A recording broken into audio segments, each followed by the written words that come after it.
it was all going off. I missed Acid House. I mean, that was I missed the '88 explosion, and I really tried to catch up.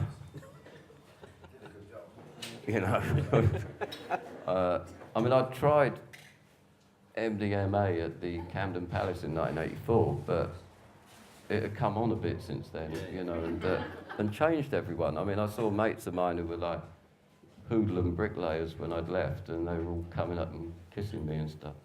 And where are you from? And I sort of got in there and I started doing the record producing thing that I'd been dabbling with the hip hop guys in New York, because I'd been out to these projects on Rockaway Beach and doing hip hop records. So I got a sort of big record collection by then, and started whipping out bits and records and making tracks at Youth's Place, and this grew into doing some tracks with Wonder, which we printed up our own white label, and Andrew Weatherall heard it, and he played it and he liked it, and he said, "Do you want to do one for us?" He just started Savers of Paradise. I was like, yeah, because he was like instantly my favourite DJ when I came over. Yeah. I saw Andrew in action several times and thought, yeah. So I could tell before I met him that he'd come from a punk background, and we just kind of got together on his label. We did one Secret Knowledge track which did okay, then we did another one called Sugar Daddy, which massive. A massive. Which I've just re-recorded, and you're going to get the world premiere of in a minute. So, actually, can we play it now? Would it? Yeah. Can we? I mean, I know it's kind of a bit out of kilter that, but you're going to throw me off my line of thought, though. No, come on, finish off. Well, I'm just getting to the Leeds bit. This is going to interrupt. I'm still working on. Sorry, I was jumping ahead of myself there. No, yeah, don't worry. Yeah, sorry, Its first club preview will be at Back to Basics on Saturday if Dave will let us.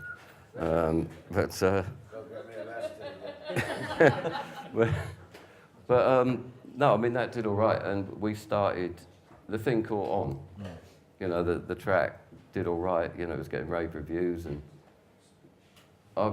me and Wonder were getting called the George O. Moroder and Donna Summer of the 90s and all this stuff, and Sonny and Cher. And Little and Large. No, and so we kind of started doing gigs. Well, when I say gigs, Wonder started doing, you know, back in those days, he'd stick a dat on and sing over it. And one of our first was Back to Basics, which happened to be their second birthday party. And, well, I don't know, we hit it off, didn't we? I made you know, I'm talking about families here. Can you actually remember? Yeah, I can. Yeah. I mean, we're talking about families. I've got the Clash family, I've got the Primal Scream family, and I've got the Back to Basics family. You know, that's the way I have these pockets of people. They're all interrelated anyway, kind of thing. Best and thing to remember, isn't it? yeah. Forget that. But I mean, but we're linking it with animal noises. Yeah. And and you know, this is going back 20 minutes ago. No, well, one night after Basics, I don't know how, but there was a studio available, and it was Huggy, Dave, Ralph, Mickey, a few others, you know, and about 50 other people. We went to the studio, and I had the records that were in my bag, and we constructed a rudimentary backing track.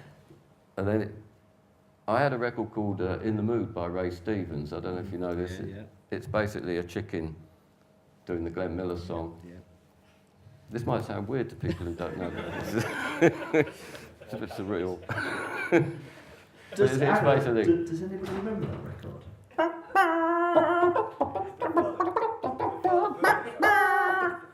Yeah. It was that. So we took it one further, and it ended up with like 30 people crammed into the vocal booth, and someone shouted, "When I turn the lights off, you all make a chicken noise, and went like that. I think hallucinogens were in the picture of that. And we did that. We had about 5 attempts at finishing it, and it's still sort of in a state. We still need to finish that at some point. How do you engineer and produce like a chap that's got like 30 chickens? Like when you tell me off your head as well, it's like impossible really to do. Like the birds don't make it, otherwise it's number one, isn't it? Yeah, we could have cleaned up, but it was like reviving the animal noise craze, and it's still one of my finest memories. And that was emblematic. The relationship with Leeds was through Back to Basics, And I came back many times, but the last time I was at Leeds was at the Love Parade when I fell off the float and got trampled on.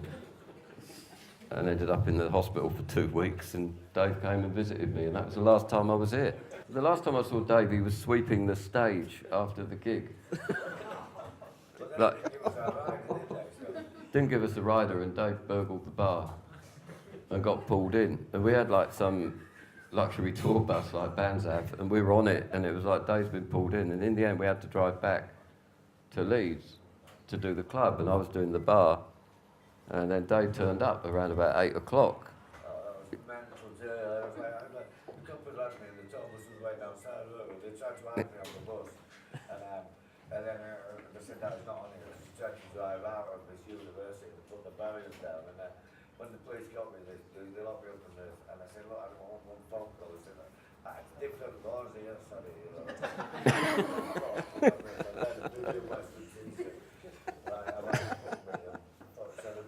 For a bit, but I had to get back to, like down the road. So I let me off for like the next day. Came out freezing. Like I had to go. First shot was a golf shot by a fucking thing on my jumper. Yeah, it's brilliant. He turned up with like some Christmas sweater. Giles Brandreth's sweater. Yeah, something like that. No, it's brilliant. No, I'd wear it, but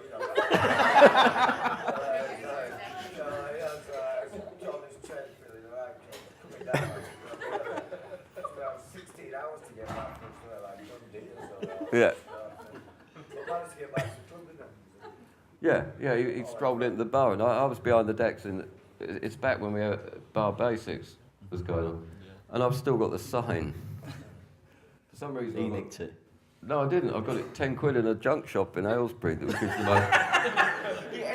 The sign ended up in a junk shop at Yeah. Dave. How did that happen?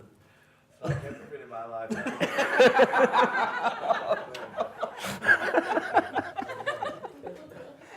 Well, so yeah, I do have the sign, and you can have it back. I weren't going to bring it up. You can't exactly sling it. Basics jacket. Yeah, I brought him back a jacket. When I was in hospital after the Love Parade, How long have you had that for then? That jacket? Since Dave came and visited me in the hospital when I'd fallen off the float, because I smashed my shoulder. Was that 2000? Yeah. These are like rocking horse shit, mate. I don't know. I've got one. He brought me 2, and I've got one here, which I wear a lot, and I'll give him the other one back to Dave. That's good. No, it's back at Trifalona. We're men of honour. Yeah. So you talk about families, and you mentioned Primal Scream. Oh God. You wrote me into that as well. Yeah. This is all interlocked.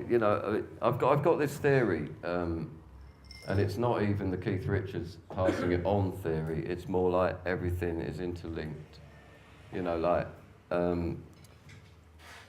The one thing I always tried to do with dance music, and one of the reasons I liked Basics, was it brought punk into dance music. And people will make lame attempts at rock music with dance music.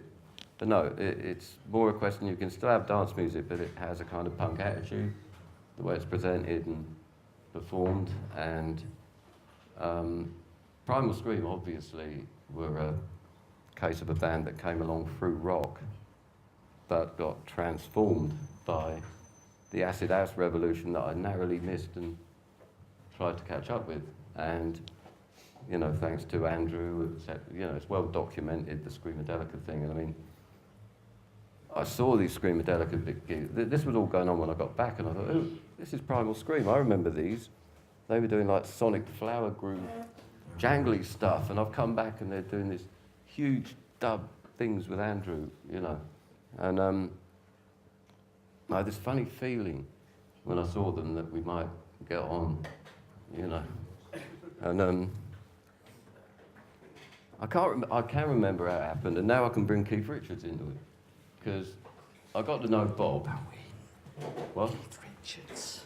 No, I mean, I got to know Bob because I interviewed him, and when Screamadelica came out, I interviewed Bobby, and he was wearing a Generation X t-shirt, and said he'd been reading my stuff in Zigzag since like 1977. So we. That must have been nice, man. Yeah, I mean, I get that a lot now. Back then, I used to get hate letters from hippies, but now I get a lot of people who read Zigzag when it was going, and so I got on great with Bob, and you know we doing various things. But we went to see Keith Richards at the Marquee. You know, he was doing that solo thing, and afterwards we, well, the rest of the screen were there, but me and Bob were at the front, and afterwards at the after show. I haven't talked about the Keith sessions yet, so this is a bit out of sync, but Keith walked in with a pint of vodka and came steaming up and fell into me and went, "How you doing, man?" You know, and Bob was like, "Yeah," in the screen. And I became their tour DJ for the next 2 years. So go on, so take us back to Keith then. See, I mean, there's a big thing about people saying, yeah, it's a Keith Richards impersonator, etc. But I think if you're going to impersonate Keith, impersonate his general attitude, and he's a very lovely, benevolent, kind of passionate guy about music. Now, he was crazed on drugs for quite a while, but he still kept his roots with the music, and I sort of, well, I'd idolised Keith since I was 9,